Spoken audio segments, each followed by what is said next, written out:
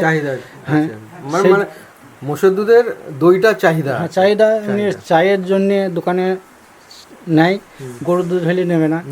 হ্যাঁ, আর গরুর দুধটা আমরা ধরেন বাড়িতে রোজ যেটা দিই সেই বাড়িতে গরুর দুধটাই নেয়, মোষের দুধ নেবে না। তো আপনারা কি করেন দুধগুলো? দুধ আমি রোজে কিছু দিই, দইয়ের দোকানে দিই। দুধটা আমার বেশি বিক্রি হয়, আবার ছানাও করি। কত করে হয় আপনার দুধ? আমার দুধ মোটামুটি 100 কেজি। 100 কেজি হয় প্রতিদিন? মনে হ্যাঁ, 100 কেজি থাকেই। 10 কেজিও হয়, 110, মানে একটু কম বেশি হয়। মোটামুটি 100 লিটার। 100 লিটার আপনার কত হয়? আমার স্যার মোটামুটি 4টে গরু আছে তো, কিন্তু এভারেজ করে তো বাচ্চা দেয়, কিন্তু 4টে গরু যদি একই সঙ্গে বাচ্চা দেয় তাহলে মোটামুটি 58 কিলো দুধের ফাংশন। 58 কিলো। আপনি দুধ কি করেন? আমি দুধ বিক্রি করি, এই ভাইয়ের মোটা ব্যবসা আছে, এ ছানা সাপ্লাই দেয়, ঘি সাপ্লাই দেয়, দুধ সাপ্লাই দেয়। এ হচ্ছে দেবপ্রসাদ ঘোষ, আমার কাকার ছেলে। হ্যাঁ, ওই ভাই যখন আমার দুধটা নেয় তখনই কিন্তু ওই যখন অর্ডার পায় ছানার 165-70 টাকা কিলো জাত ছানার অর্ডার হয়, ঘি 450 টাকা কিলো অর্ডার হয়, তখন যখন ওর ব্যবসায় টান পড়ে তখন আমার কাছে দুধটা তখন ও সে তো নিচে যখন টান পড়ছে নিচে, এমনি রেগুলারলি আমার 30 টাকা দাম পায়। বর্তমান বাজার 30 টাকা নয়, কিন্তু আমার ভাইপো দুটো দুধ নেয় আমার কাছে, এবারটি আমার কাছে 30 টাকা কেনে, এবারটি ভাইপো 35-36 টাকা ভাইপো পড়ে। মানে দুধই বিক্রি করে দেন? দুধ থেকে কিছু করেন না? না, দুধ থেকে আমি মাঝে মাঝে অর্ডার পত্র পেলে কিছু করে। হ্যাঁ, তাছাড়া আমি দুধই বিক্রি করি স্যার। দুধই বিক্রি। কিন্তু বর্তমান যা বাজার, খলির যা দাম, খড়ের যা দাম, আটা, যাবতীয় গোখাদ্যের যা দাম, সেই তুলনামূলক হিসাবে গরু পুষি লাভ হবে না। কিন্তু আমার শঙ্কর জাতের জার্সি এবং হলস্টাইন জার্সি, যার জন্যে হয়তো কিছু স্যার সংসার চালিয়ে বছরে কিছু হয়। আর যেহেতু আপনার জমিনে গরুর মানে গোবরগুলো তো আপনার বিক্রি করতে হয়? হ্যাঁ, গোবরগুলো সার করে। হ্যাঁ, সার করে গোবরগুলো বিক্রি হয়, 1000 টাকা ট্র্যাক্টরে বিক্রি হয়। তাহলে একটা তো হয়, সেগুলো হয়। তারপরে বাচ্চা ধরুন যদি এঁড়ি বাচ্চা হয়, তাহলে বলতে এঁড়ি বাচ্চা হলে ধরুন মিনিমাম 8-9 হাজার টাকা হবে। একটু যদি দুধ খাই রাখি, মাসের করে বিক্রি করেন? ওই 1 বছর, 11 মাস, 10 মাস এরকম হলে 8-9 হাজার মিনিমাম। আর যদি সেই মতো তৈরি করে রাখা যায় তাহলে 12-14 হাজার টাকাও হয়। আর বকন বাছুর হলে তো মানে অজরালি ভাবে 12-14 হাজার কোনো ব্যাপারই নেই। ও তো বিক্রি করেন না? বকন বাছুর যদি হয় তাহলে তো বাড়িতেই পালন করে, পরিস্থিতি অনুসারে বিক্রি করতে হয়, প্রয়োজন হয়। হ্যাঁ, এই আমার ভাই এই গোটা 5 এঁড়ি বিক্রি করেছে, এবার 5টা এঁড়ি বিক্রি করলেও মোটামুটি 49 হাজার টাকায় 5টা এঁড়ি। কিন্তু কেন, এর একটা ছেলে আছে বিএ পাস, গ্র্যাজুয়েট, চাকরি বাকরি হয়নি, কিন্তু হিসাবই ছেলে। এরা বাপ বেটায় খাটে এবং আমার ভাইয়ের বউ সে দুধদারম তো খাটতে পারে। তাছাড়া ওই মোটামুটি 22 থেকে 24টা আছে সংখ্যায়, সেইগুলো 3টি লোকের মধ্যে ডিপেন্ড করে। হ্যাঁ, আর ধরুন ওই ভোর 4টেই ওঠে, রাত 11টার কমে, কিন্তু ওই বৌমাটা শুতে পায় না। আর বাপ বেটায় অক্লান্ত পরিশ্রম, ছেলে বিয়ে পাস, কিন্তু পরিশ্রম করতে হবে। এমনি পরিশ্রম তো না করলে তো টাকা পয়সা আসবে না। সবাইকেই পরিশ্রম করতে হয়। কেউ চাষ করে পরিশ্রম করছে, কেউ চাকরি করে পরিশ্রম করছে, কেউ ব্যবসা করে পরিশ্রম করছে। তো পরিশ্রম আপনাকে করতেই হবে, তা না হলে এই বাজারে চলা খুব মুশকিল। তাহলে বন্ধুরা, এতক্ষণ আমরা দেবপ্রসাদ ঘোষ এবং নারায়ণ চন্দ্র ঘোষ আপনাদের গোপালনের অভিজ্ঞতার কথা আমরা শুনলাম। এর জন্য আমাদের তরফ থেকে এবং আমাদের যারা কৃষক বন্ধু, শ্রোতা বন্ধু রয়েছেন তাদের তরফ থেকে আপনাদেরকে অসংখ্য ধন্যবাদ। নমস্কার। নমস্কার। এতক্ষণ শুনলেন স্টুডিওর বাইরে থেকে রেকর্ড করে আনা অনুষ্ঠান।